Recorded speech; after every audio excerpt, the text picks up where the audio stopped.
voyez sur l'image, et cette jeune femme que vous voyez à la peau claire, on voyait chez ses ancêtres la femme qui est au centre, euh, celle que vous voyez qui a la peau beaucoup plus foncée. En fait, elle était mariée à cet homme et elle a découvert qu'il était infidèle avec cette femme. Du coup, bah, elle l'a confronté. Et le pire, c'est qu'en plus, il avait épousé cette femme derrière son dos. Je suppose qu'elle, c'était une baby mama et ils avaient un petit enfant. Du coup, il l'a envoyé chez ses ancêtres.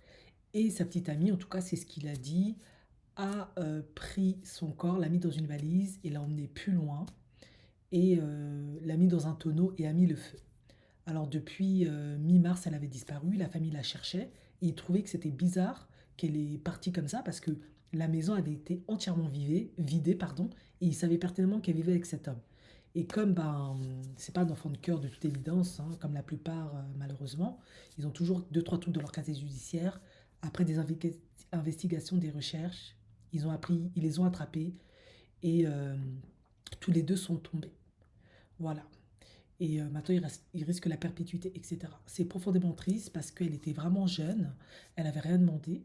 Si tu ne l'aimes plus, ben, tu la quittes, tu vas faire ta vie. Pourquoi lui prendre la vie? En fait, ça n'a pas de sens, je comprends pas. Pourquoi ils sont obligés de commettre ces actes-là?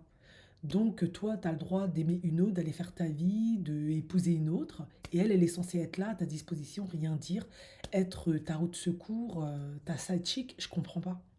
Pourquoi tout simplement pas la libérer, la laisser aller faire sa vie? Non. Il lui a pris la vie. Et en plus, ils se sont débarrassés d'elle comme si c'était un problème.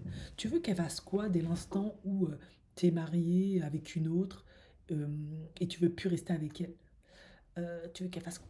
Elle a que le choix que d'accepter de toute façon. Elle peut pas te contraindre et forcer à rester avec elle. Non, lui, il a décidé de lui ôter la vie, de laisser un petit orphelin et de dégrader son corps. Et en plus, il l'a volé, il a vidé complètement tout l'appartement. C'est immonde, c'est odieux. Et sa peine est vraiment méritée. Et ça, de nouveau, voilà, hein, on se retrouve encore dans un cas d'infidélité où l'homme n'aime plus la femme, préfère aller voir ailleurs. Ok, c'est des choses qui arrivent. Mais aller jusque-là, je ne comprendrai jamais ce genre de comportement, honnêtement.